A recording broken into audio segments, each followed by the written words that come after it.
Alistair Beaumont. You were born and raised in Magnimar, and found your place amongst some of the lower nobles.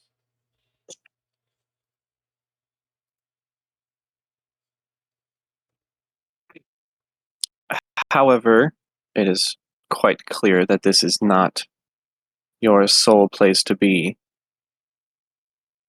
as nobles and criminals alike pull your ire, and thus the Crimson Dagger comes out to work.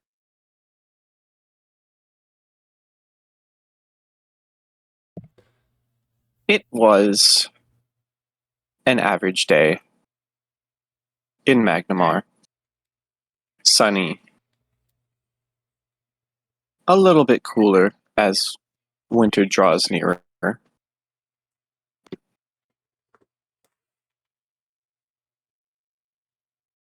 And you hear of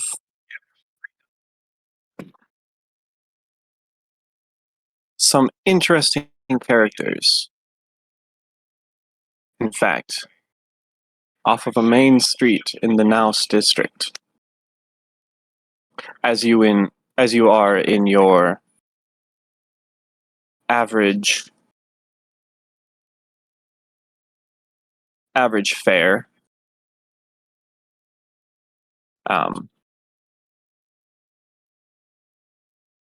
Speak of a few, perhaps, adventurers.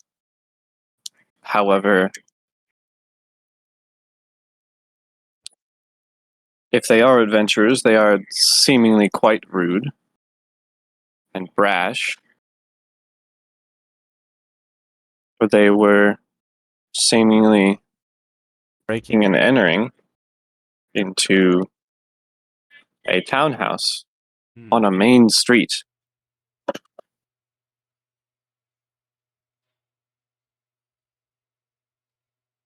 You've decided that perhaps you should investigate. This might be interesting, to say the least.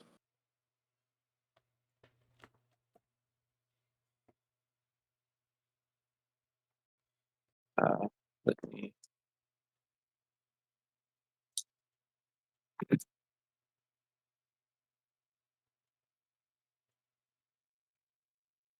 And as this group of interesting individuals leaves the premises, you happen to spot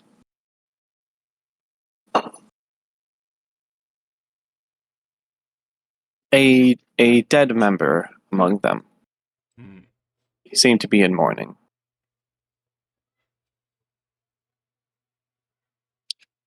So you return that night, when there are less to see.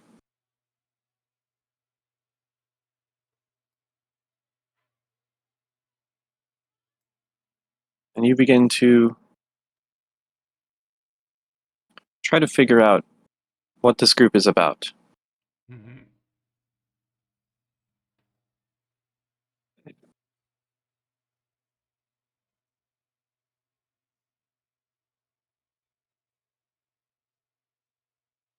You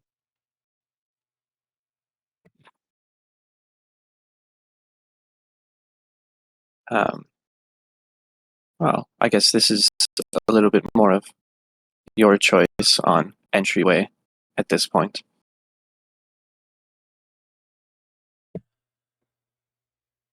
As I have cased the joint previously,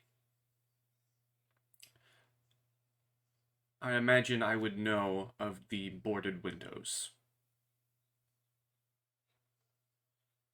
Yes, and you would be aware that those are present only on the first floor. Mm-hmm. I think my mode of entrance into this building would be similar to the so-called adventurers before me. However, to not disturb the front entrance, um, if this is a wall surrounding the place, I would look into climbing it. Right. I want to essentially retrace their steps. And steps they certainly do leave, as perched on top of this stone wall, you can see the signs of this struggle with various foot shapes and sizes. And you make your way into the townhouse, Hmm. where upon entering, you bear witness to a sludge-like form of bloody mass.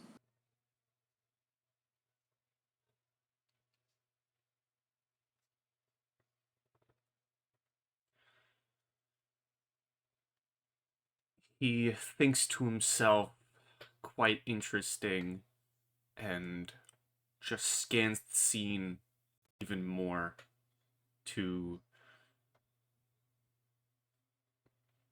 further possibly detail the scene that took place. I'm not saying he's not mystical, or is he? But what I'm thinking of is if you've ever played or watched any of the Batman Arkham games, how in detective mode you can retell the scene of the crime. That's what he's attempting to do. He's trying to look at everything to replace the scene. I see. And as you step carefully, with soft bottom shoes, That should anyone investigate would leave the boot prints or the footprints of an orc.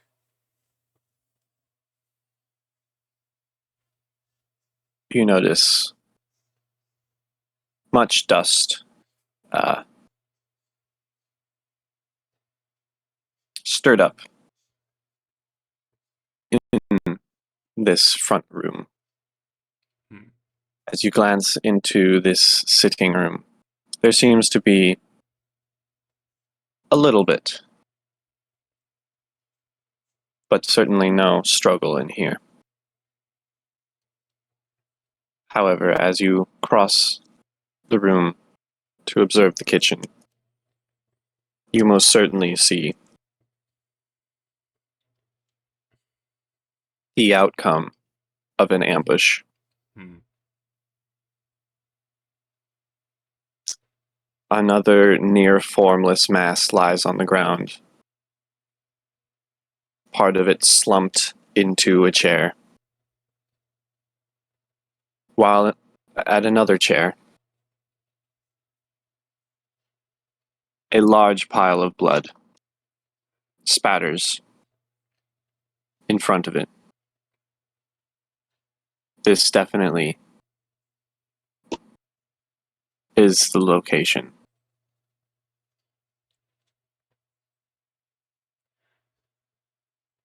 Would I notice anything upended in this room? Anything thrown out of place? Anything that may have been left behind as I rebuild the scene of the ambush in my brain?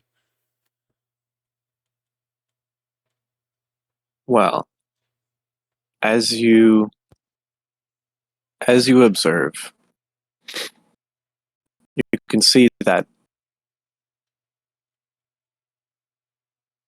the chair has lost some of its sturdiness. Some of it has been broken. and this corner of the table has been pushed in, showing an angle of attack in this direction.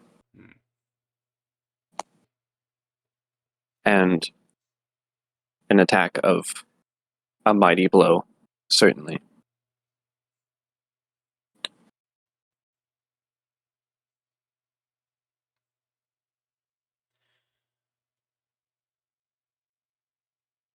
He thinks to himself, these would-be adventurers seem to be quite the amateurs if they let themselves fall for such an obvious trap. But he continues his investigations.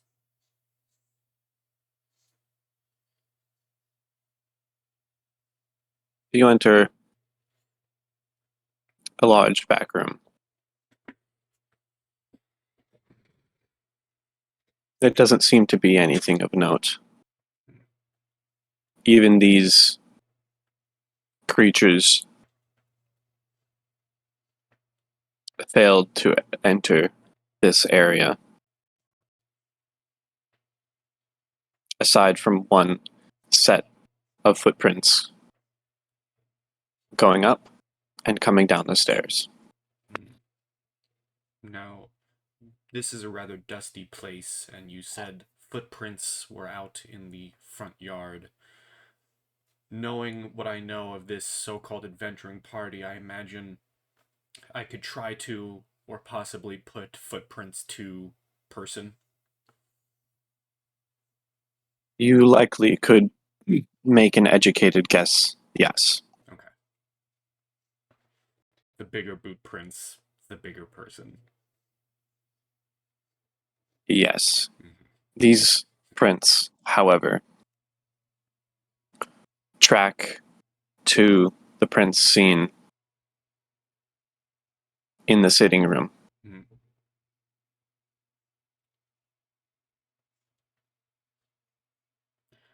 I will do my best to try not to disturb the as much dust as I can and try to preserve their footsteps while I follow in tow. Perhaps even trying to, if our footprints match the same size, I would try and step inside of theirs. Right. As you do that, you make your way up to the second floor. There are double doors to your left and a hallway to your right, yet both undisturbed.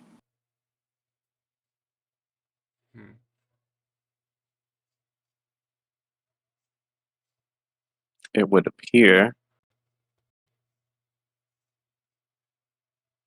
that someone, something,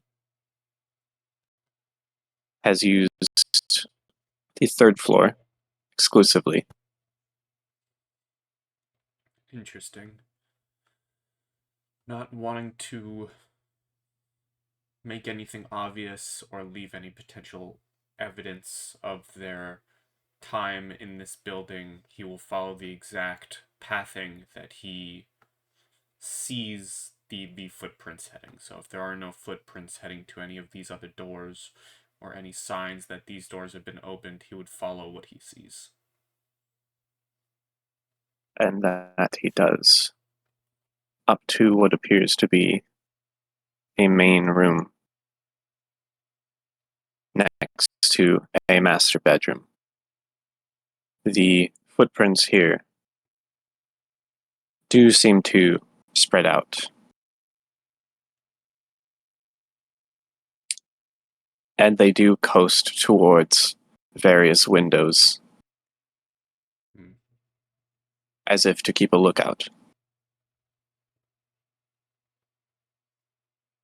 But as you have paced the joint, oh, please load.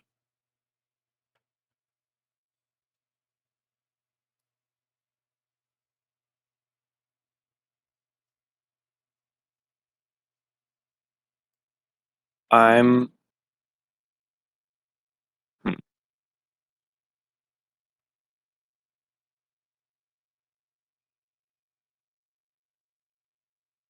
I'm going to give you a special perception roll with a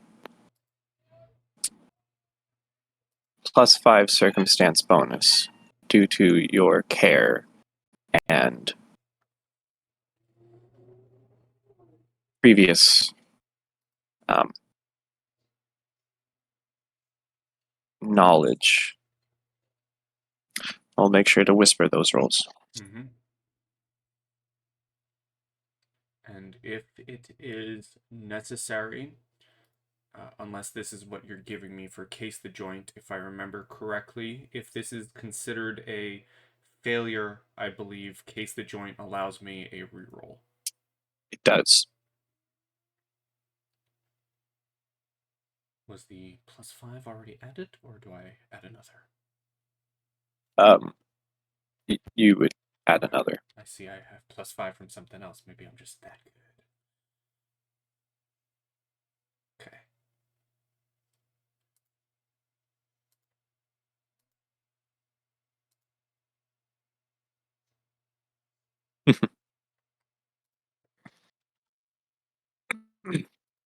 As you case the intentions of whatever creature was keeping lookout on this third floor, you catch a glint as you're passing through and see in the mouth of one of these lions a little extra metal deep in its throat. As you get a closer inspection, you find that it is a keyhole.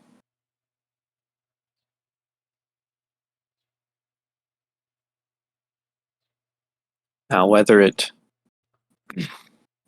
unlocks immediately or takes a while, you are able to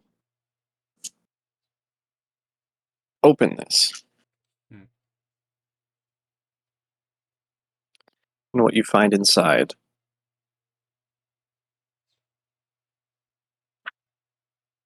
is a fair bit of coins.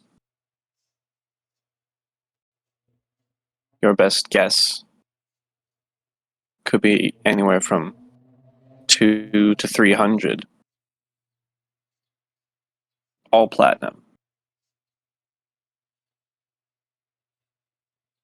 But along with that, you find some legal papers pertaining to the townhouse, as well as the deed to Foxglove Manor, a place that you were not previously aware of.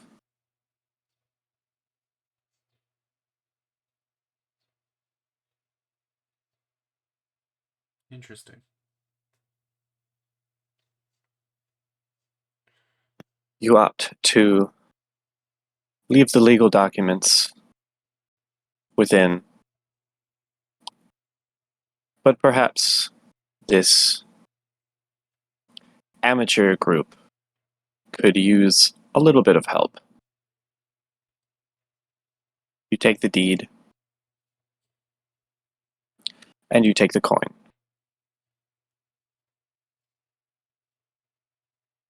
And you make your way out. Retracing the exact steps I took.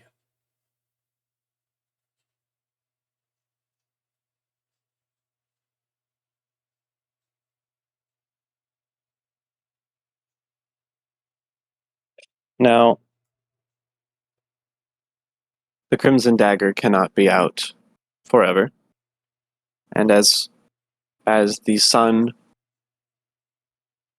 finally meets the horizon, Alistair decides to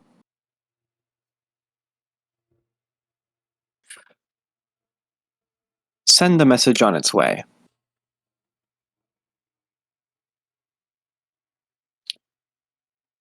So with a folded piece of parchment, a message inscribed, the deed to the manor, and the bag of coins with them.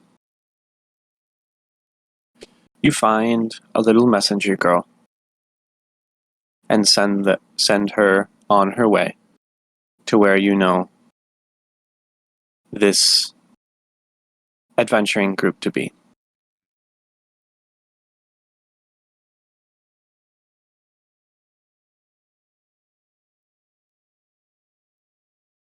Now this intrigues you.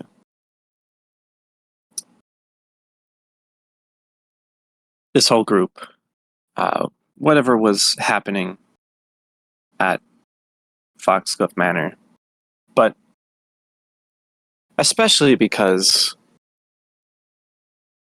for Alistair, there is an interesting connection. The Seventh Sawmill.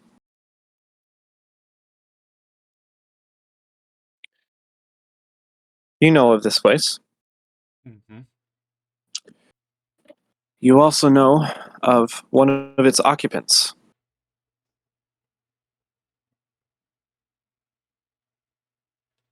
Justice Ironbriar. Justice Ironbriar. Now, what could he have to do with all of this? You've known Justice Ironbriar for a while.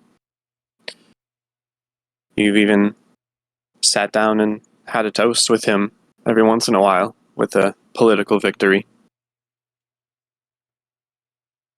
Seemed to be one of the only higher nobles and politicians that you can more or less stand on a personal basis. More or less. More or less.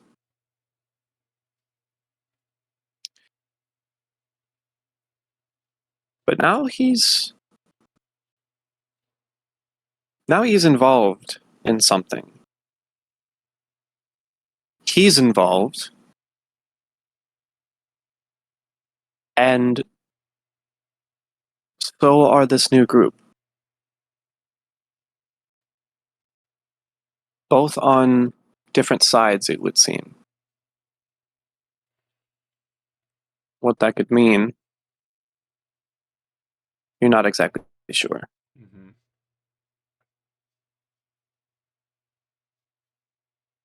However,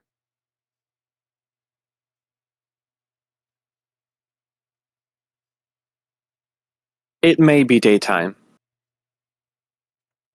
but Alistair would not dare follow a group of adventurers down the sea cleft through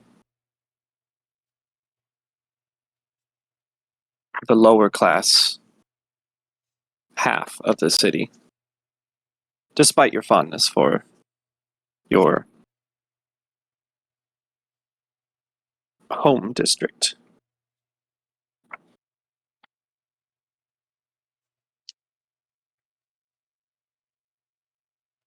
It would make much more sense for this alternative persona to stalk this group. And sure enough, you see that they find your message. You see that they finally begin to wind their way through the streets, the busy streets of Magnimar. You, just out of sight, just in a dark alley, just a part of the crowd, and follow them west till they make it to the bridge. Your curiosity gets the best of you, and you have to watch. But unfortunately, you're still not sure which side is doing what. You're not sure of what the impact of any of this means. And all you can do is watch. And with your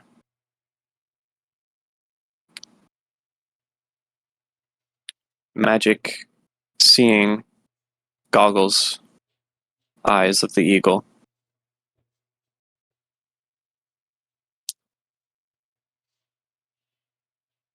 you watch this escapade.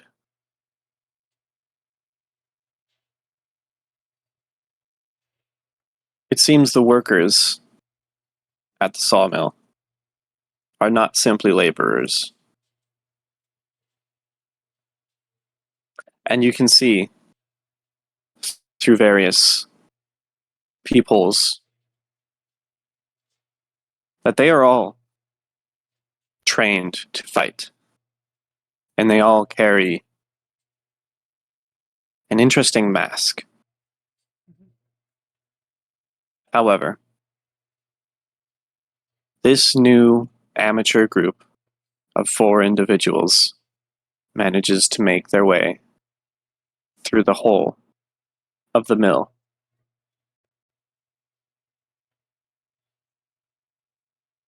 Eventually finding themselves face to face with Justice Ironbriar, who does not hesitate.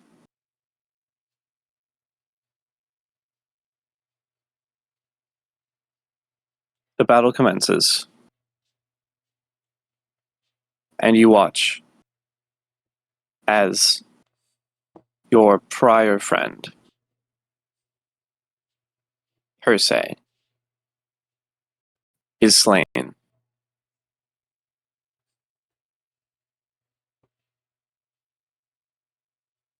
Is this group malicious? Or did they find something even you did not see? One of them catches your eye. A human. You look closer. He has markings on his neck. A curse. He should be untrustworthy. Does that mean the rest of them are untrustworthy as well?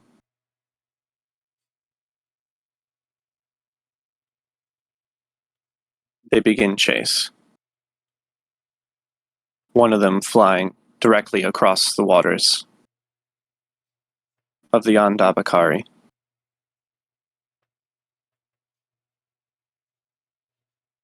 You'd better not get involved now. You dash back into your city, and they fail to find you.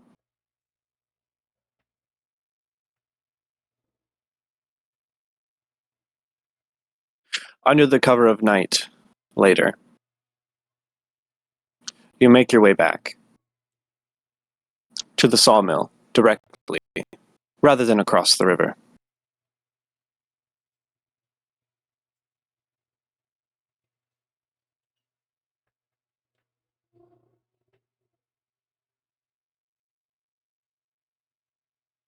There seems to be some information in Ironbrier's office.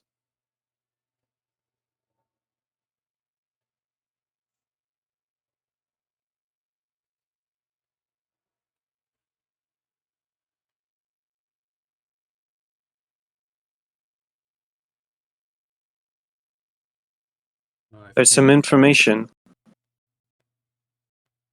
about a love of his, a woman who has caught his eye. Zanesha, by name. Zanesha. I will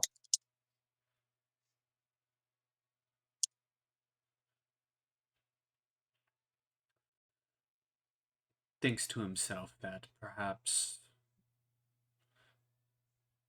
alongside this new group that things are getting interesting and that adding Zanesha to the list of people to look into or have a chat with would be worth doing.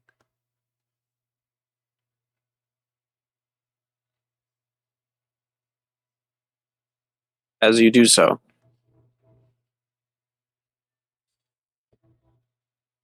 the following days you spend collecting information, talking to individuals.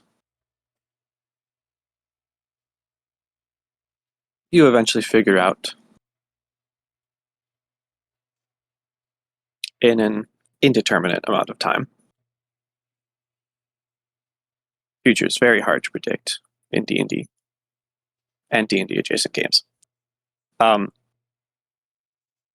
You figure out there is a connection to a tower in the underbridge.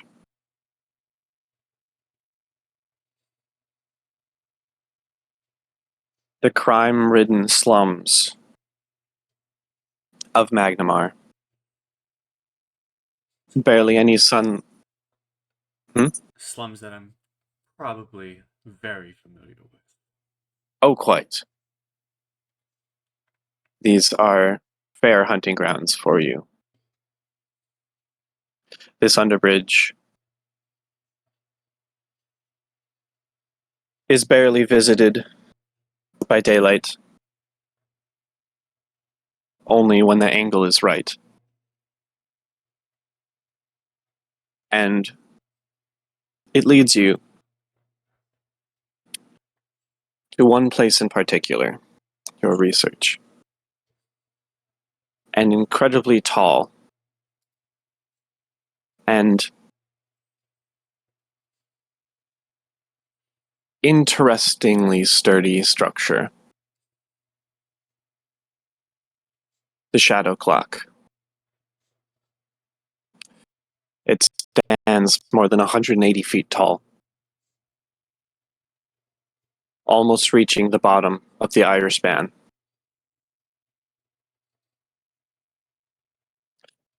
Yet you are aware that there are betting pools on when this tower is set to fall and how many people it will kill in the process. It seems that, though closed down, and while people do not enter this, perhaps it is still in use somehow. Certainly in use by Zanesha, or at least some of her friends, shall we say.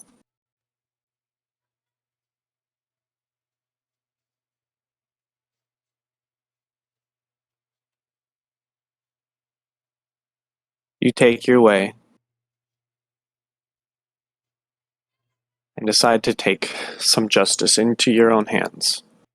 Figure out what's really going on. Whose side you should believe. And at present, you are going to have full control. Okay. Do I scout any windows on this place? Any viable entrances that may not be a direct line of entry?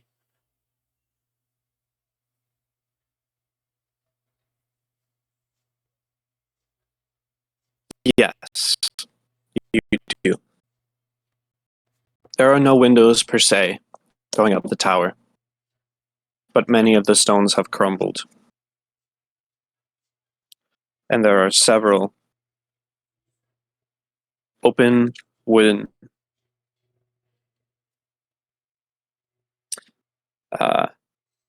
sides to this spiraling tower.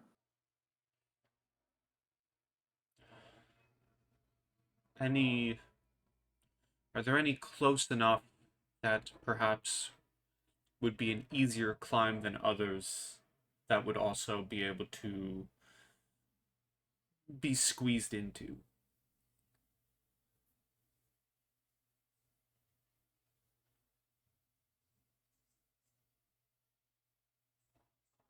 It would look as though the nearest entrance for you would be about 60 feet up.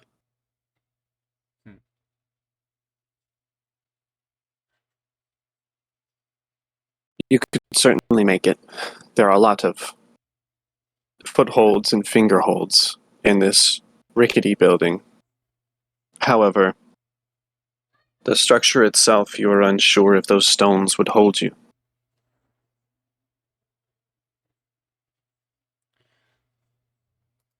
Interesting.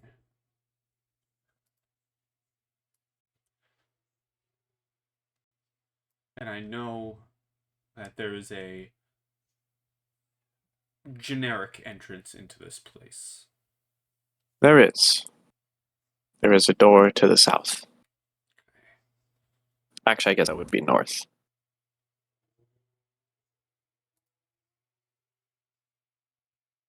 Nope, it is south. I checked the compass. Check the compass. Always check the compass. Always check the compass.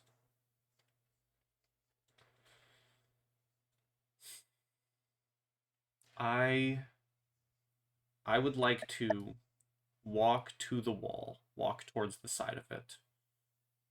Okay.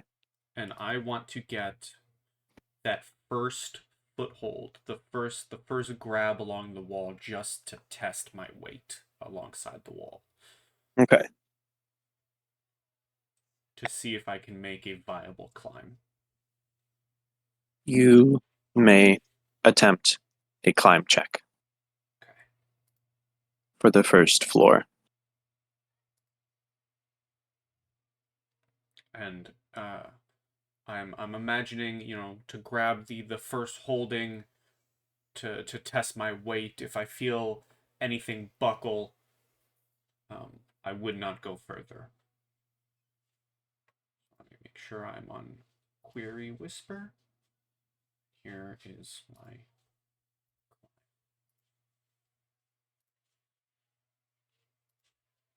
Okay. With a 31. You test the stones, the masonry,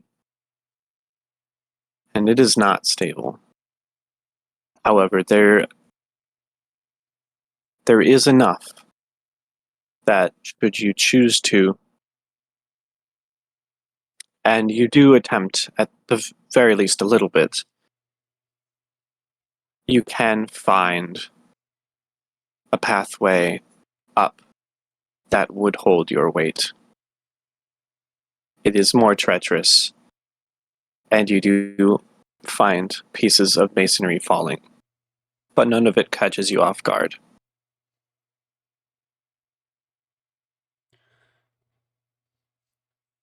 If I have found a good climbing path, then the Crimson Dagger will take those odds versus going through the front door. As masterful at sneaking as he is, he would rather be not known to be in the area and scaling the building and going through a side clearing is a little less obvious than someone going through a front door. So he would continue the climb to the closest entrance he would have seen. Okay. Give you a +2 circumstance with your previous success. Go ahead and make another climb for the next 20 feet. Okay.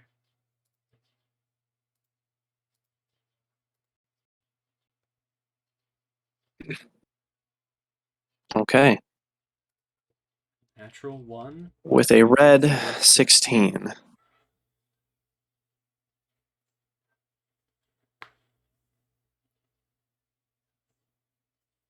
you feel your confidence in scaling these walls. Problem is that tips a little bit into ego. And as you climb higher, the building itself seems to be less sturdy, and you miss it. As while transitioning from one foothold to the next, the stone underneath your foot gives way.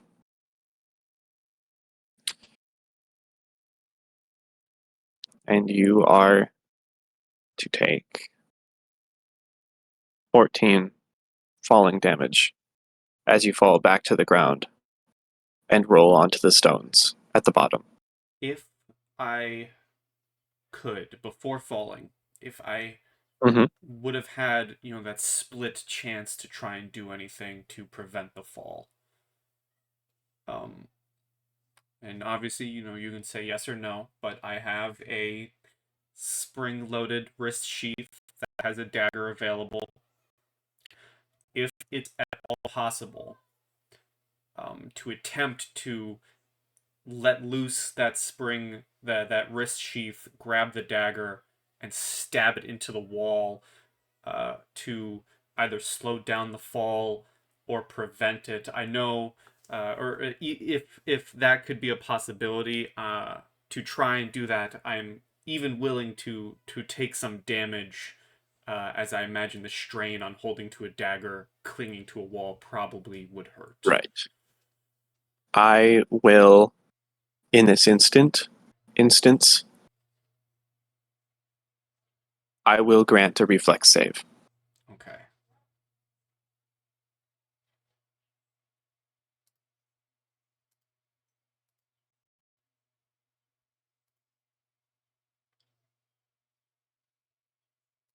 Okay. With an 11, it is not a wonderful reflex save, but it is above 10.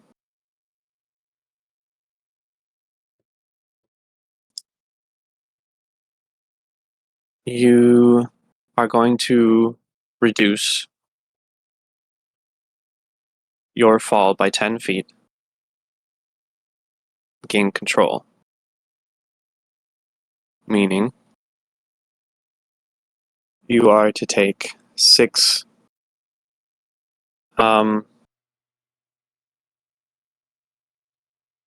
Actually, you gain control. So now, give me an acrobatics check. Acrobatics. Okay. Yes.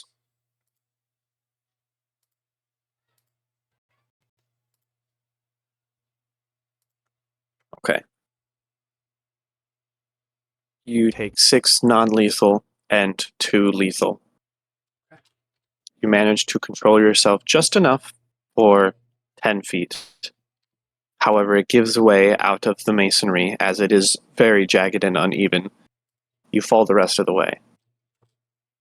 But you are prepared, and you manage to land relatively gracefully.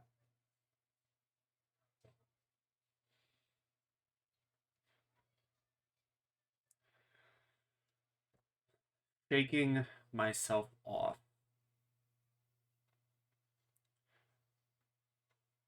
Hmm.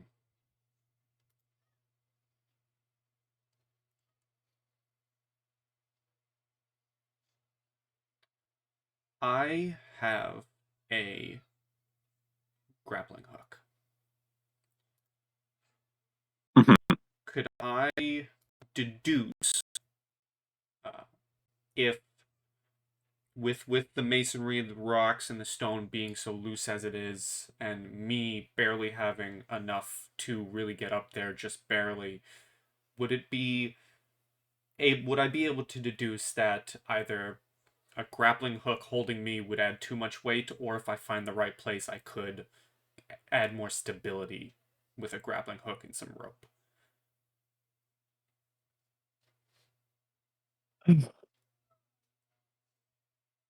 You can make a knowledge engineering check. Okay.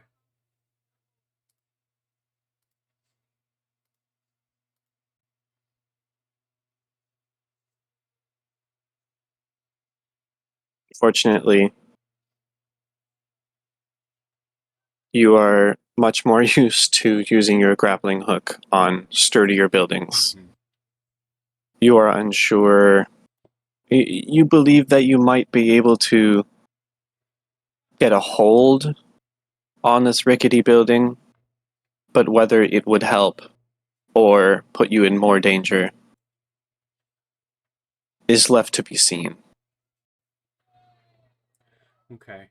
I think thinking to themselves the same thing they thought before, but perhaps being a bit more understanding and ready of the loose stone, they would try the climb again, following their same path, but this time using their dagger in hand, kind of like an ice spike, for an extra bit of holding. Okay.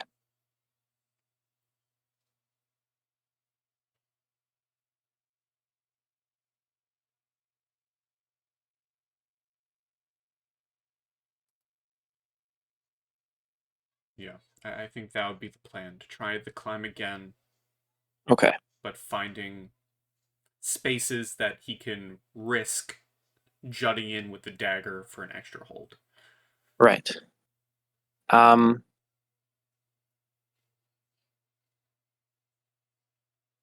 I will take a flat intelligence check for the first 20 feet.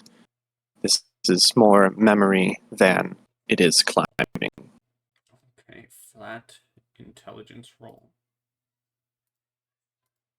Trying to remember the climb at 12. 12 will be enough. You take it slow and steady, and you work your way up.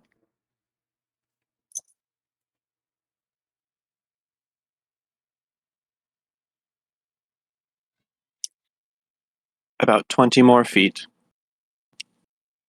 and you observe a small crack that you might be able to slip into. Go ahead and make a climb, and give yourself a, we'll call it +4 circumstance bonus. Okay.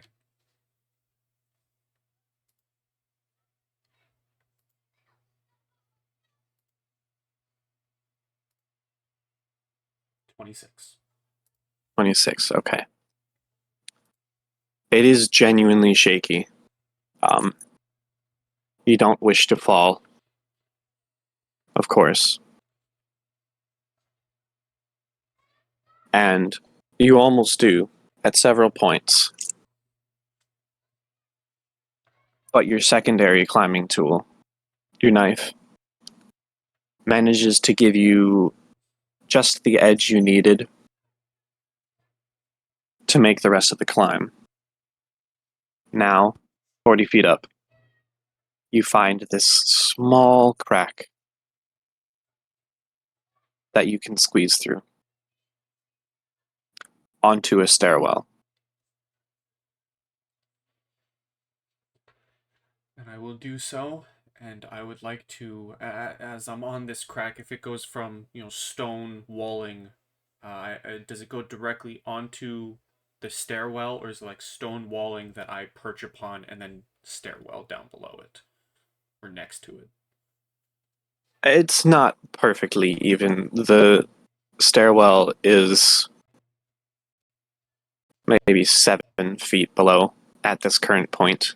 Okay. So as I climb in, before making my way onto the stairwell, I do give a quick look around, a quick once over, looking for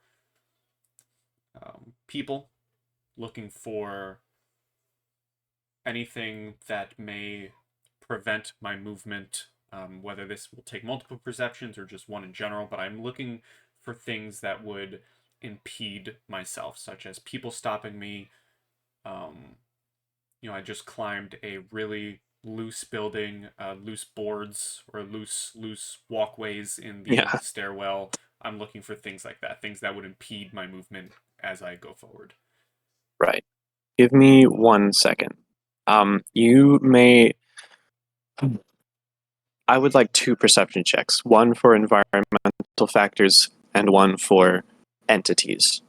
Okay. Here Decide now is. whether what the first one is. I will do environmental impediments. Okay, environment first.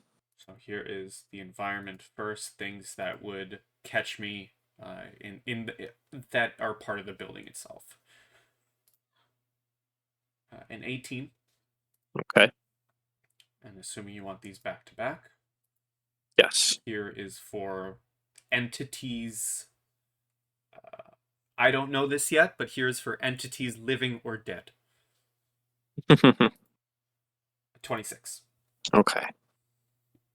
You will have to excuse me for just 1 second. Mm-hmm.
Okay, I am back.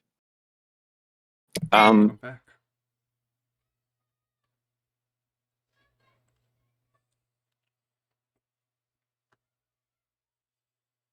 So, Yes. 18 environmental impediments, 26 18 entities. environmental. Yes.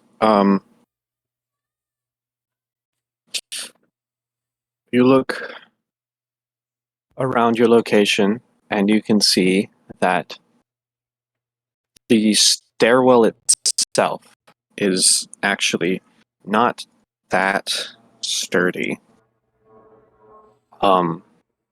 Above you, a sizable portion of the stairwell is collapsed, and the stairwell beneath your feet doesn't particularly look very strong, though I would need another knowledge engineering to decipher how bad. Um, Looking up with an 18, you can see large, 4 large bells. You recall that when this was built, it was originally with a righteous purpose. The clock was meant to help keep things running, and these would chime at designated times. Below, you see various rooms along the northeastern and eastern wall, with doors all ajar or busted off.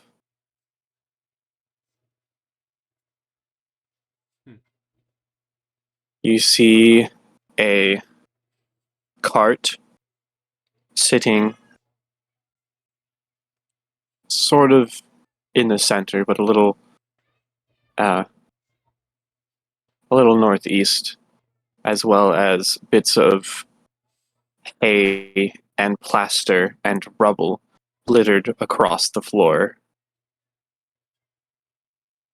The bottom floor is wider, and you cannot see the inside walls, as they are caked in shadow and not in your view.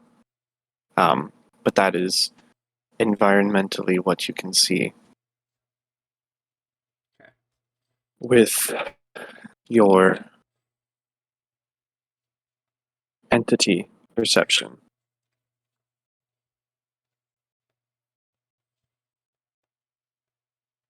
I'm going to see if anything is necessary here.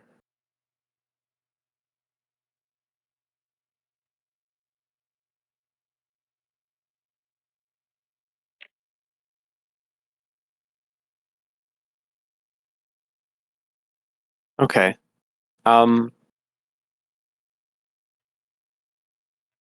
Sitting on the back of here's what I'm going to do. I'm going to move you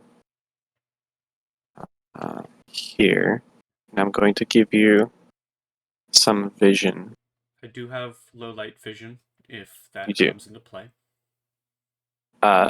It does. However, the edges of the room truly are out of your sight, as the current area is smaller in diameter than that of the base.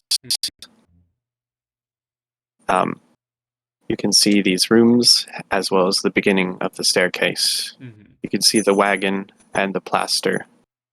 And you can also see a large clump of something. It would appear that the wagon was carrying, and it just slid off into this corner. As you look up, there doesn't seem to be really anything in sight. Interesting. Everything seems still.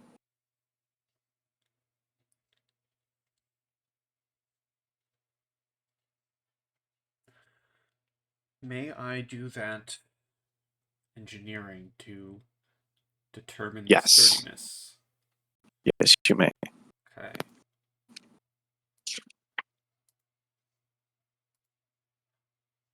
18. 18. It looks as though any large creature would never be able to use these stairs.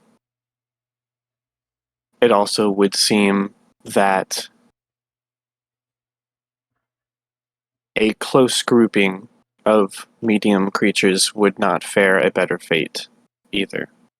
With an 18, you can pretty reasonably determine that if you and someone else were 5 feet away from each other, that would drain the integrity of these stairs a little too much. Interesting. Okay. So it looks like either someone light on their feet or one at a time would be the necessary way to climb these stairs. Yes, so long as the distance is good enough. Okay. I will. And you said there were holes in the stairs, right? At certain points? Oh, actually, I should put you there technically because that's where it would be. Yeah. The stairs seem, well, there seems to be a small breakage in the stairs around this area just below you. But then above you, there is a on the cycle around above you, there seems to be quite. Oops, I was just sort of holding that. Quite a significant amount of missing stairs. Hmm. Okay. as I step onto the stairs, Mhm. I'm going to I'm going to work my way down rather than up. I want to take the safer path before I take the more dangerous path. I Right. will, however, rummage through my bag and on one of the upper stairs, one of the stairs that lead up, just to cover my back as I work my way down on one of the stairs, I would like to place one of my bell tripwire traps. Okay.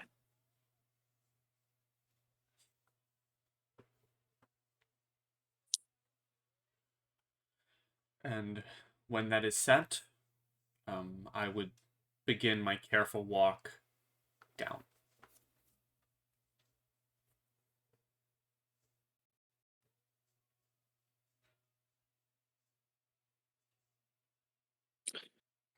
You begin to descend.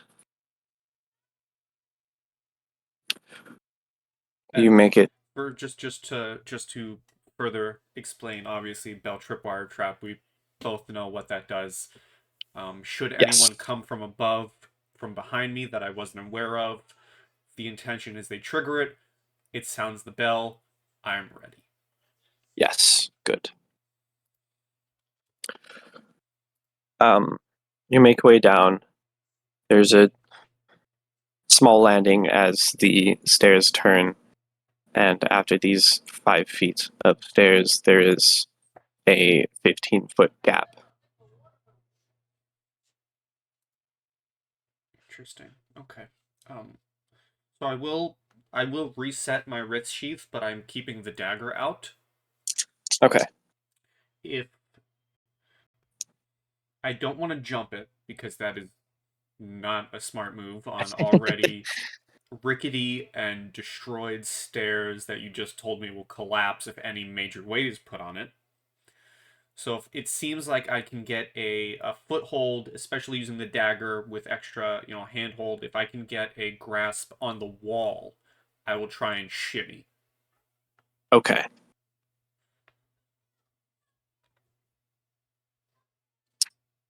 That will still require a climb check. Mm-hmm. And learning from my struggles outside, as I mentioned, the dagger is in hand to jut into the wall Right. and hold me on the case that something lets loose under me. So the dagger's going to give you your +4 as before. And the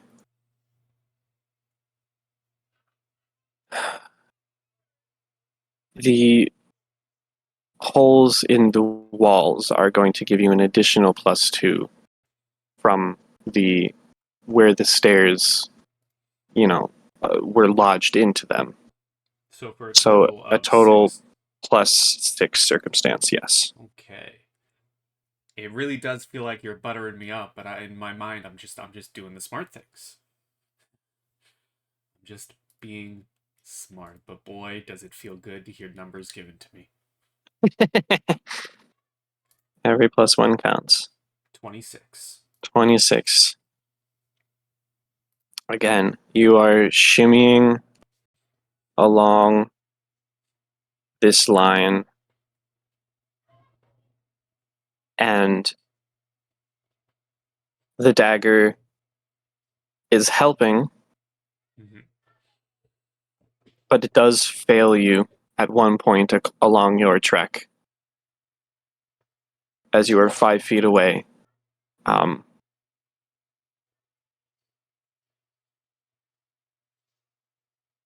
but a lonely and short piece of busted stair board catches your foot, and you push yourself onto the stairs 5 feet away. If the Crimson Dagger, perhaps, assuming this isn't his first year um, in the line of vigilantism, Of course not. a Crimson Dagger from a few years prior, maybe as I said, first year of doing it, he would probably be sweating bullets. But a more seasoned Crimson Dagger that he is now, he does still breathe a sigh of relief, but from underneath the dark mask, he is not sweating quite as much as he would be. And making sure his dagger is still in hand, he would continue the slow, careful walk further down the stairs. And you do so, cycling all the way around 20 feet, 40 feet. Oh, I meant to do that there, but you get the picture. Mm-hmm.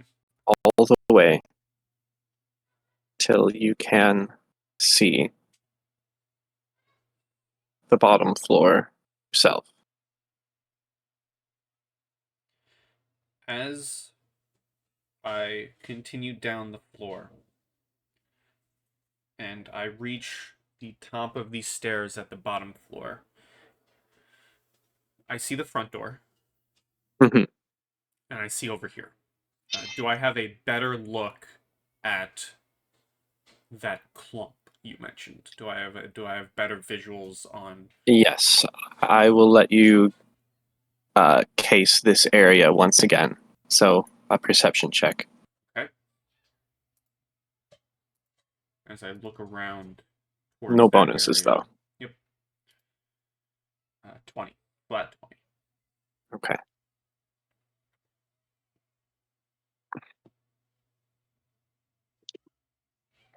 Um,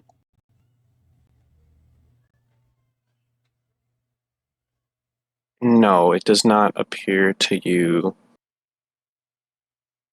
anything particularly suspicious. Okay. There's a mound of flesh and cloth that has slumped off of this wagon. There is a large pile of plaster, hay, and rotting cloth.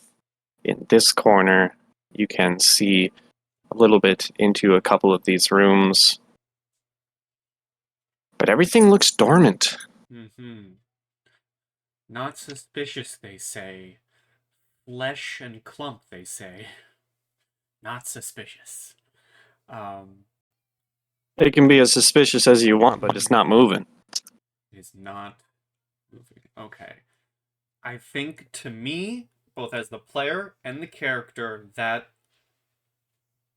this whole place reeks of suspicion in general. So, if possible, if this would be the point to say it, and I know I move slow while doing so, but I would like to begin stealthing my way through this bottom floor. Absolutely. And my first point of interest immediately, I'm not going to either clumps of things. I would like to begin stealthing my way towards the front door. Okay. If Take it. you want me to move myself, or I would like you to move yourself. I would also like to have that perception as you begin to move. a stealth or perception. Or sorry, stealth. Okay, so I will begin moving, and I will roll you a stealth.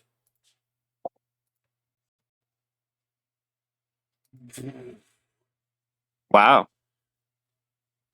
Natural 32. Okay. That's pretty nice. Okay. Yeah. You make your way onto the floor, not making a sound, blending in with the shadows. And if that, taking my time, if that 32 gets me to the front door, It does. um, do I see. First of all, I'm going to be smart. I would like to roll a perception to see if I see anything. Um, this is kind of funny because I am going to trap this door myself. Do I see any pre existing traps that may or may not be triggered? Do I also see any locks? Make me a perception check. Okay.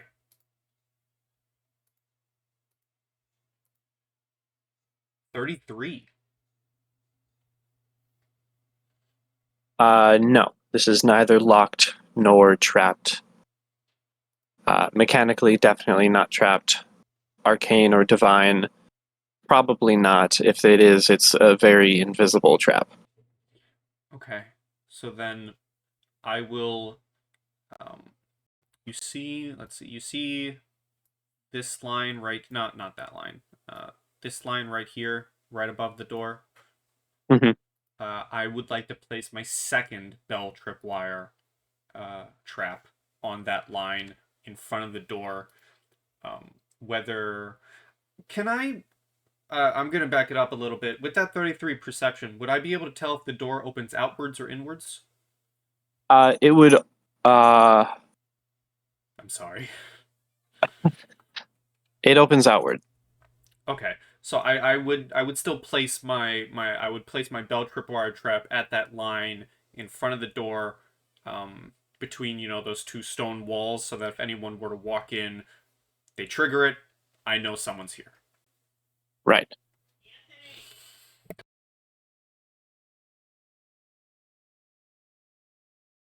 Um. So you've set your trap. Yes, I've set my trap, and you said there's a clump here of flesh and dirty cloth, and a clump of plaster and dirty cloth in this corner. Plaster and rubble, but there's a little bit of cloth and like hay. Mostly plaster and rubble.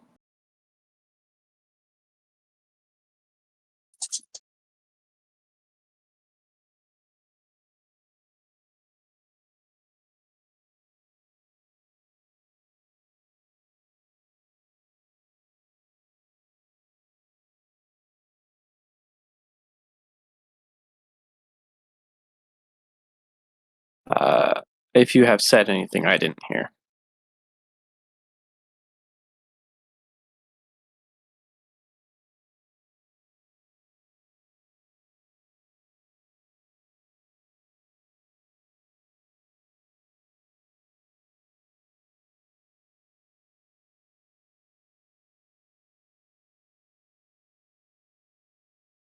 Nope, I'm getting nothing.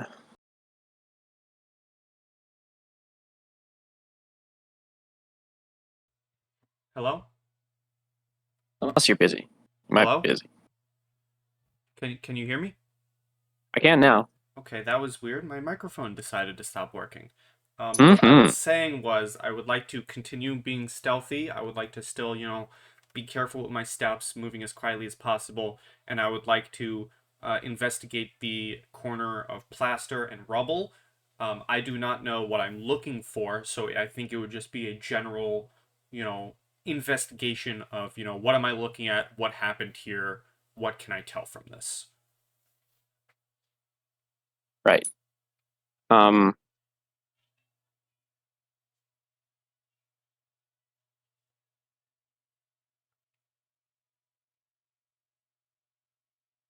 okay. Backing up a little bit. Mm-hmm. Would you like to hide? Like the bell trap is set, but would you like it to be like hidden? This one, the one on the staircase doesn't need to be hidden because that's for anyone walking down. The staircase kind of hides it itself. This one, that is a Mhm. good question. I appreciate you asking me that. If I can hide it with rubble or any little bits and bobs, I probably would try concealing it a little bit. Okay.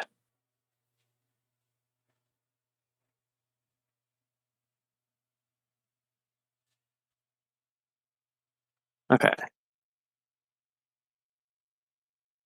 So go ahead and give me a survival check.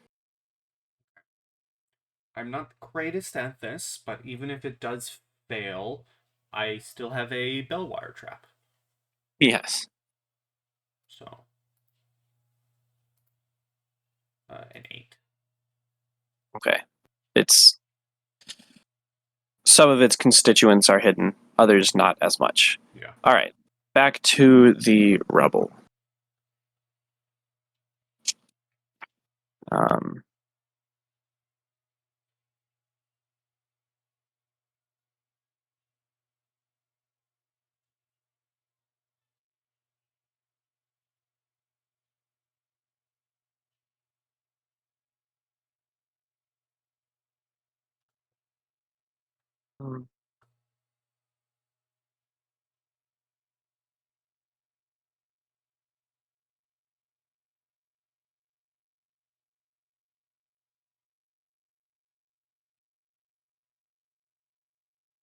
Make a survival check, because that is to really identify anything about this.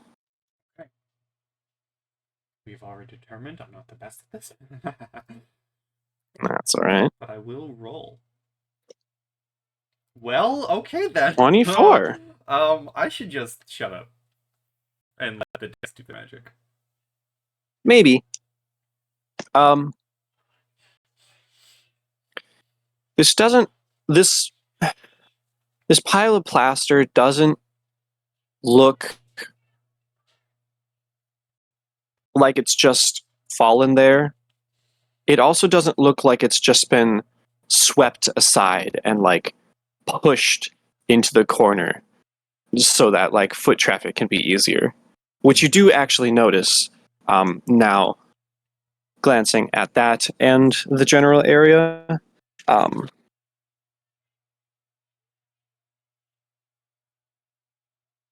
While there doesn't seem to be anything apparent around here, perhaps it's just for now, as there is a fair amount of foot traffic through this area.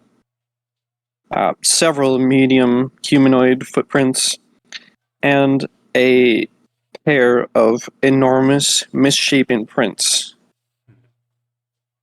that you just can't identify. They're prints. Do they look? They were from legs, but Do, it's impossible to tell otherwise. do they look like? Do they look? Do they look like old prints, or do they look like older than 24-hour prints, or do they look like within the last day? It's difficult to tell as far as like dust accumulation. Mm-hmm. But then again, because it's difficult to tell, they're probably pretty fresh because you can see the floor beneath them. Okay.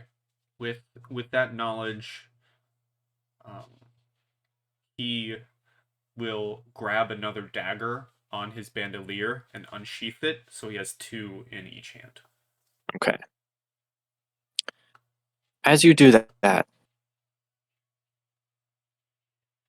the mound of various kinds of flesh. You see some cowhide, some sheep, probably a few rat carcasses. You hear behind you a bit of shifting, and you look over while still sitting in your own shadow. And you see a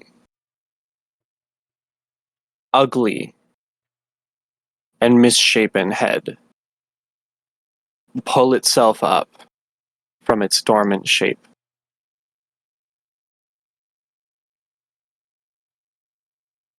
And it begins to very casually pull itself towards your direction. Does it look like it's noticed me, or has my stealth, like or if you would want me to roll a new stealth, I will. But would my stealth, like noticing this creature, noticing it pull itself up, if my 32 would be able to hold it?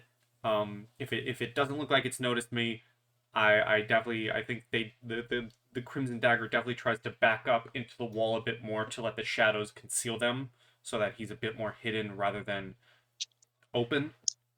Right. At present, it is walking pretty slowly. It is in your direction, but it doesn't look like it's not making eye contact with you, if it even really has eyes. If you want any more intent out of it, you're going to have to give me a sense motive check. I will attempt to sense motive. I'm gonna move myself back one space because I think looking at this creature approaching, he, as I said, backs up to the wall.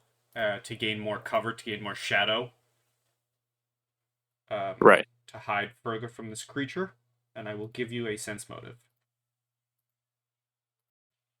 of 19. 19. Okay. That's pretty good. A 19. Um, it doesn't seem interested in you. Okay. It probably hasn't noticed you, but if it has, it's not interested in you. I'm going to stay as hidden as humanly possible for myself, and this thing, I likely know for a fact that this creature, this isn't usual for the city of Magnimar. This is out of left field. This is not normal. No, this is very weird.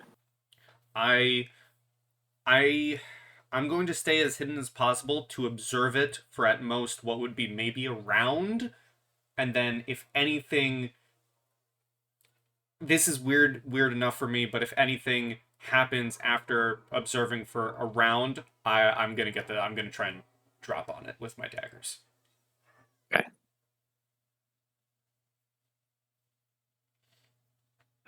Well, it lumbers over, kind of shifts the rubble around a little bit, and then basically right next to you sits down on its pile.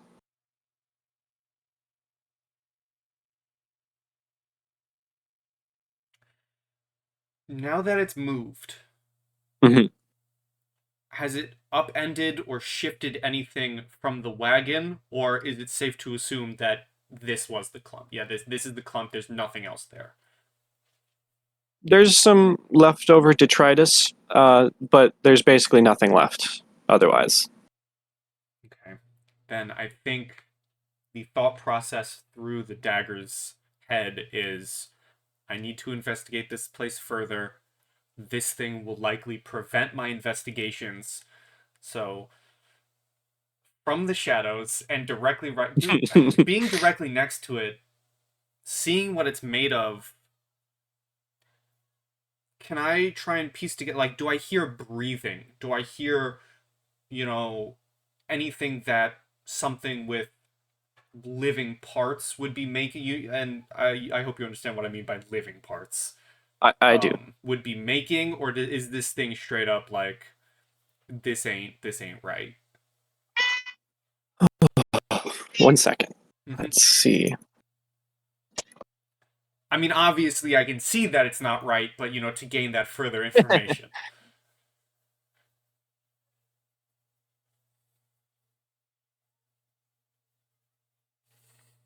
Mm,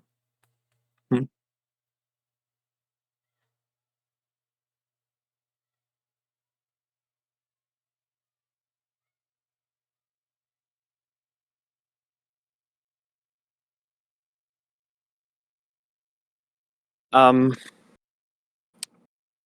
there is no breathing. And it also does not look like it is bedding down to sleep. It merely is positioning itself on this plaster. Perhaps it's a favorite perch, perhaps it's been ordered to cycle around. Um, you're unsure, but it appears to go dormant, more or less. Uh, but you can see that where its eyes approximately would be are paying attention to the rest of the room.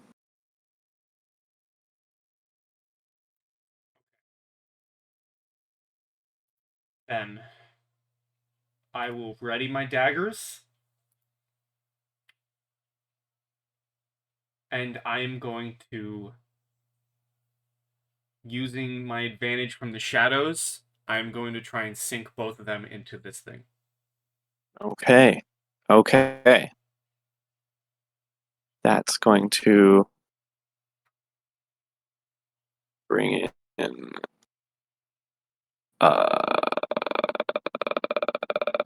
don't know. Let's go with this one.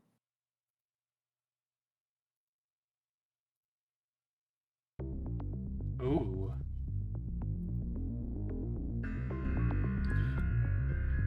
I do have a. I am 2-weapon fighting, so I am, going cut.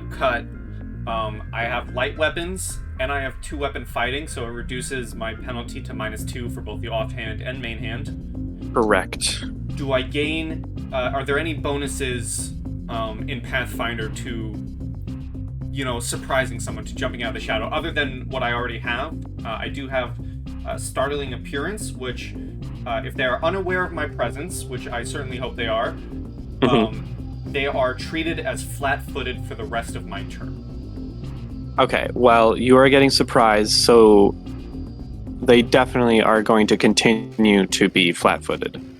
Okay. They also gain -4 on all attacks against me, I believe, until my next turn. Let me reread that again. Okay. The foe takes a -4 penalty on attacks made against the vigilante until the start of the vigilante's next turn. I just want to make sure I'm getting all my things in correctly. I'm not fainting as my first strike, so I'm not using Cunning Feint. I'm going all in, strike. I do believe I have everything set up. I also, I don't know if I don't know if you ever fixed it, if my attack bonus was correct or not when I changed it to Dexterity. Let's see. Base stack bonus is 4. Your Dexterity is 3, so that should be 7. You have configuration like you told me to do. Right. Configuration. Let's see. I don't know if that was Melee, correct. ability, dexterity. No, that's good. Which dagger are you using? So I have all of them set to having offhand attacks. Okay. I just added each and every dagger that I actually have. I see. You're getting dex twice because it says melee plus dex for all of them. So yeah, that's dropping the second dex. That's what changed when I changed it in configuration, or that, I think. Yeah. Okay, so get rid of the second you dex need to do both. Okay. Yes, because the melee is going to include your dex. Okay, understood. Alright. So this dagger strike will contain my main and the offhand. Yes. Okay. And they will be at -2 for each. Yes. But it will be against flat-footed AC. Okay. I will also give you the +2 for flanking. So would it be So straight? actually, it will be straight. It will be straight for both of these. Okay. Come on, baby. Well, that is a critical 26 for a 27 to confirm, and then a 29. Both of those are going to hit. Okay. And I imagine it's straight up like a Batman maneuver, where once you're looking in the shadows, you just see shadow, you just see wall, and suddenly, if there were other people in this room, these bright white glowing orbs of the eyes of the goggles suddenly appear, and with a quick 2 rapid strikes, these daggers are plunged into this creature. Yes. Would you like to take your double, or would you like to risk it with a card? I want to be unique. I will take a card. Okay. Let's see. It says piercing or slashing. I don't know if I have to choose one. Yes, you would have to upon an attack. The way that you described it, I think it's piercing. Yeah, I'm thinking the dagger's in rather than cutting upward or...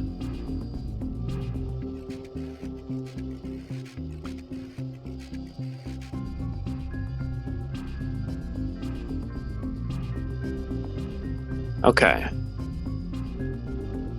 This is what came up.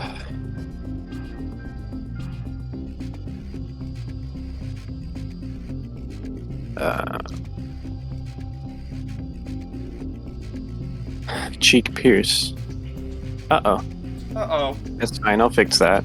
Damage and 1d4 bleed. Target gains 50% spell failure chance for verbal spells until healing. Yeah, it is a good thing that as the GM, you have the option to hide that now on Roll20. I do.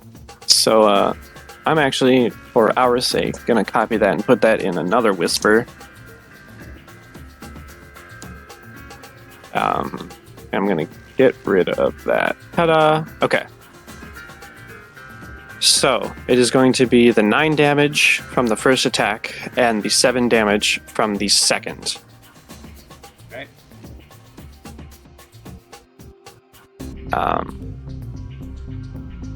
So normal damage and 1d4 bleed. And bleed, at least the way I experienced bleed, it was at the start of their turn, yeah? Yes, that is a personal thing. Okay. And then...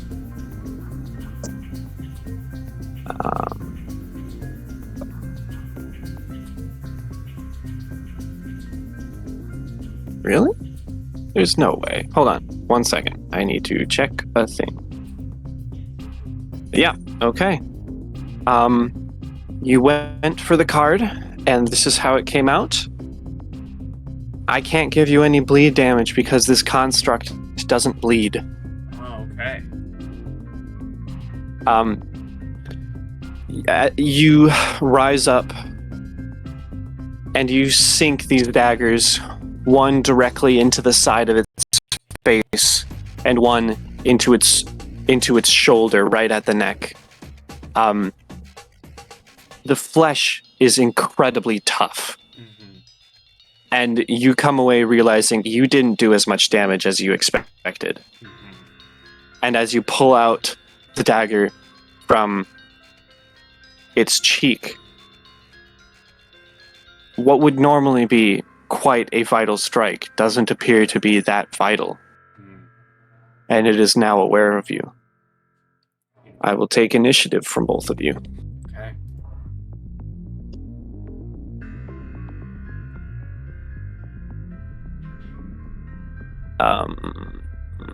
Here. So I get -4 on attacks and damage for the next turn? It is just -4 on attacks. Okay. Let me read it again just to make sure. Startling appearance. The foe also takes a -4 penalty on attacks made against the vigilante until the start of the vigilante's next turn. Okay. Well, I'm going to give it until your next turn, because giving that to a surprise creature is kind of boring. Mm-hmm. I appreciate this.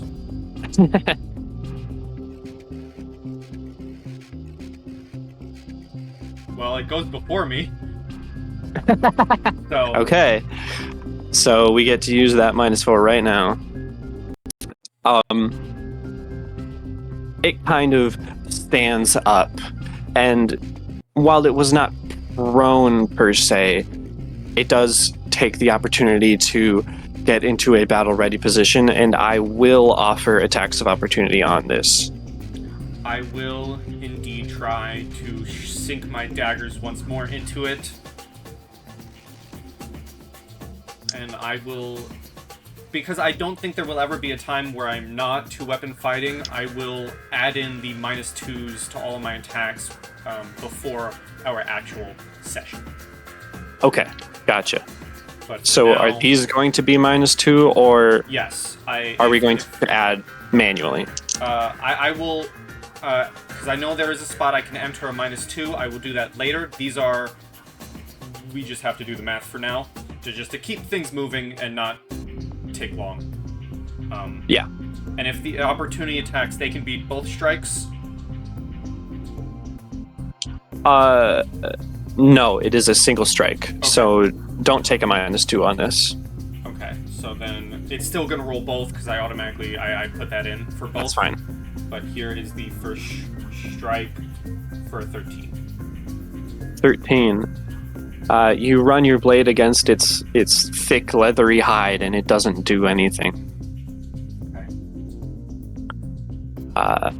Coming to its turn, with a -4 to attack, it pulls up its arms to slam into you for an 18 to hit the first time, and only a 10 to hit the second. The 18 hits, the arm comes out of nowhere, but I do manage to duck under the other one. All right. Uh-oh.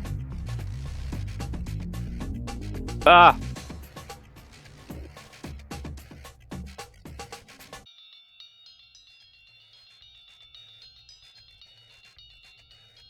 I fixed it. Okay. You were the only one on this map anyway. Okay. I was nervous that you didn't do that.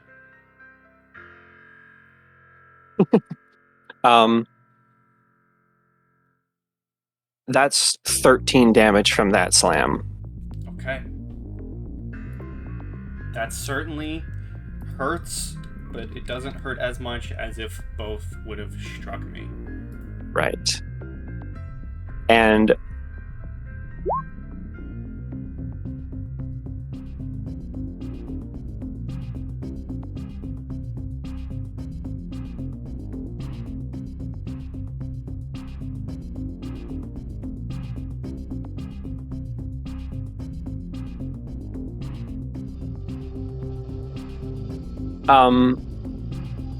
with you, and keep this in mind, you are next to attack.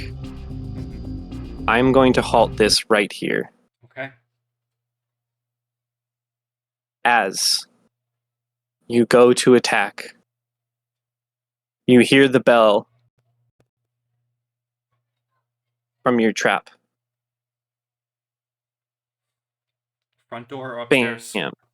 Front door. Front door, as this group of adventurers happen to barge in. Okay. And I think the reaction would be a quick look back in...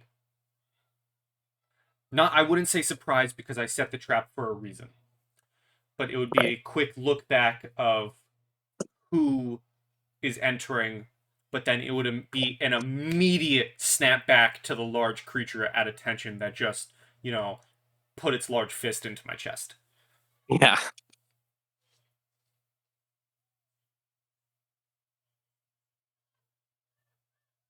And that's going to conclude our session high. I did like that it was session 3.14. This was a fun, intense, and genuinely chilling little session to bring my new character up to speed. This was a lot of fun, and I greatly appreciate it. Okay, good, because I ad-libbed almost all of that. I loved it. And, well, YouTube, you'll see this eventually, but for now, goodbye.